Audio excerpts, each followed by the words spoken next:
Hey, welcome back to Laser Engraving 911. Over the past few years, I've been contracted by various companies to do mobile laser engraving work. Whether that was an event that I had to do live engraving at, or a private company asking me to come out and mark some of their equipment. In any case, I thought I'd make this short video to share some tips and tricks that I've learned over the past few years doing mobile laser engraving work. So if that sounds like something you want to get into, then buckle up, get your pen and paper out, because we're about to get into it on Laser Engraving 911.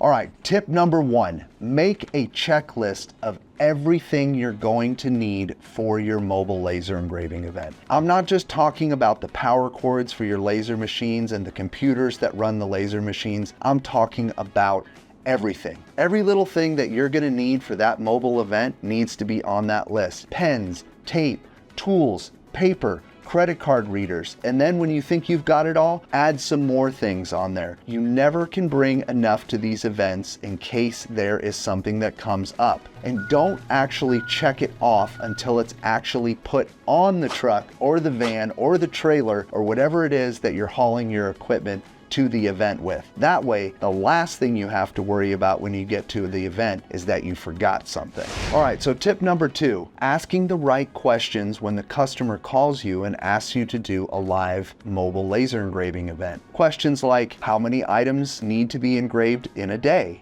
Or how many items total do I need to engrave at your place of business? Some of the other questions that are extremely important are questions like, what's the power like? Is it generator power only, or is it grid power? I don't like using generator power for any of my laser engraving equipment. I prefer grid power, so I kind of demand it to be able to go on site. Other questions you're going to want to ask is, can I pull up right next to the area where I need to offload my equipment where I'll be working? Or do I need to park a half a mile away because it's a restricted area and schlep all my laser engraving equipment to the site where I'm actually going to be working? All these things are going to factor in how much labor you have to put into it. So make sure that you ask tons and tons of questions before you even get to the quoting for the event part, because those answers that you're going to get are going to dramatically affect how you quote for your mobile laser engraving event. All right, tip number three, having a professional presence when you're on site. So if you're going to be doing exclusive mobile laser engraving events and that's all you're going to be doing, you're definitely going to want to build yourself out like a mobile laser engraving truck or trailer, because that is your shop and that is what you do, and you're going to want to do it right. If you're just going to be doing live laser engraving at like craft shows and farmers markets and things like that, you're going to want to build yourself a pro-looking booth that's easy to set up every time and easy to break down, and that's branded and clean with your brand on it so people know what you're doing. Now, if you're just going to be offering mobile laser engraving service as an additional service that complements your existing shop-based laser engraving business, you're still going to want to make sure that when you show up, you have a professional look about you and your company. You're going to want to make sure that your attire is branded and clean. You're going to want to bring any kind of marketing material if it's allowed, like any kind of brochures about what you do, business cards, any little small tabletop signs, maybe a branded table cover that has your brand on the front. Once again, if this is all allowed. Having a professional presence goes a long way. It will help you secure future jobs with your existing clients and possibly even secure you new jobs with new clients. Tip number four, bringing the right equipment to the live laser engraving event. But before we get into tip number four, I do have to do a little shameless plug. If you haven't noticed already, we now offer channel memberships. Channel memberships are a great way for you to help support Laser Engraving 911. So when you're finished watching this video, head on over back to the homepage and click the join button. You won't be automatically signed up, but you'll be able to watch the introduction video that tells you all the things that you get when you become a channel member. All right, let's get back into number four. So we were talking about laser engraving equipment and bringing the right kind of equipment. You need to bring the right laser for the job, whether it's a fiber laser, a CO2 laser, a diode laser, and you also need to bring enclosed lasers most of the time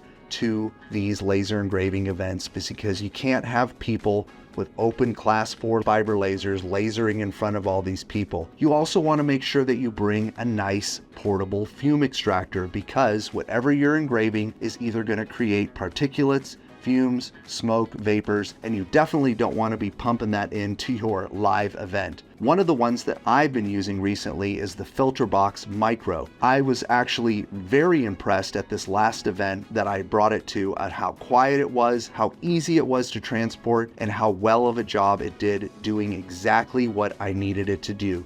And the cost was actually really nice. If you want to know more about that, I'll list a link in the description of this video below. So, bringing the right kind of laser, making sure you bring fume extractors, and then also making sure that you bring machines that are fast enough to handle the workload at these events. I can't stress this enough. Don't try to do live laser engraving events if you've got a slow machine. There are fast machines like the F1, the new F1 Ultra coming out. Some of the mid-range fiber lasers, as long as they're enclosed, are super fast at getting simple engraving jobs done. I used my Epilogue at this last event that I just did. I don't have to say anything about that. You all know how fast Epilogues are, but don't try to bring a slow laser engraving machine to an event where you have high traffic and you need to do a lot of jobs. You'll just fail. And as far as staffing is concerned, or operators, I always like to make sure that I have someone working the counter, taking the orders from the customers and dealing with crowd control, and then myself and maybe another person operating the actual units and actually doing the engraving jobs. It's just too much to try to take the orders,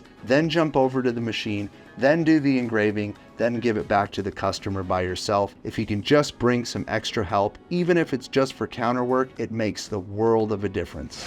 All right, so tip number 5, my final tip on this subject: setting limits with your client and with the customers on what can be engraved at these mobile laser engraving events. You want to let your client know that it's best that you only offer simple engravings on the promotional items that you'll be engraving live at the event, maybe a last name, maybe a first name, last initial, or a date, or a couple of symbols. The reason for this is when you start to get into long sentences or sayings or custom logos, all it does is choke up the line, and you won't be able to serve everyone that you were hired to serve during the time of your live event. So keep it simple, make little order forms that only allow a certain amount of boxes to be filled out, or a certain amount of data, and that's what the customer is going to give to you, and that's what you're going to engrave on the item. I know our machines can do amazing things. They can do super grandiose, detailed, high, deep engraving and do all kinds of cool stuff, and that's great. But when it comes to mobile laser engraving work, you just don't have the time between the time it takes your machine, even on Epilogues, to the next customer who wants something engraved. And what I've found, and this is so true, is that people just appreciate the smallest little personalization on something. They think it's so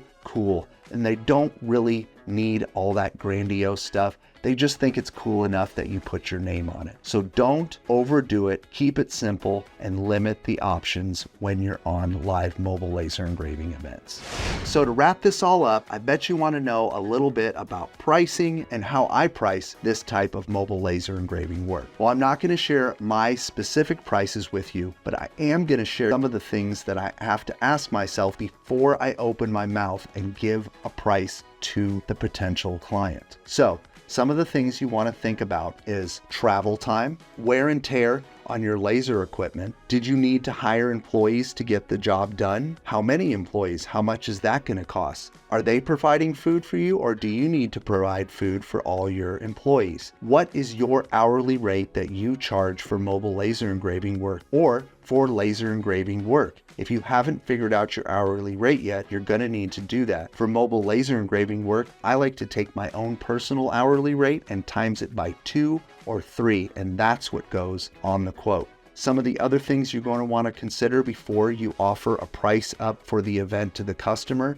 are things like, how far do you need to travel? Do you need to put yourself up and your crew in a hotel because it's a multi-day event? And then also, is the customer providing the blank items to be engraved, or do you need to purchase those items to provide at the event? And will you be marking up those items if you're purchasing it for the client? All right, so taking into consideration everything that we talked about in this video, I think you'll find that more often than not, big companies will pay big money for professional, clean, excellent live laser engraving work. So I hope you keep all this in mind next time you get the call to do mobile laser engraving work.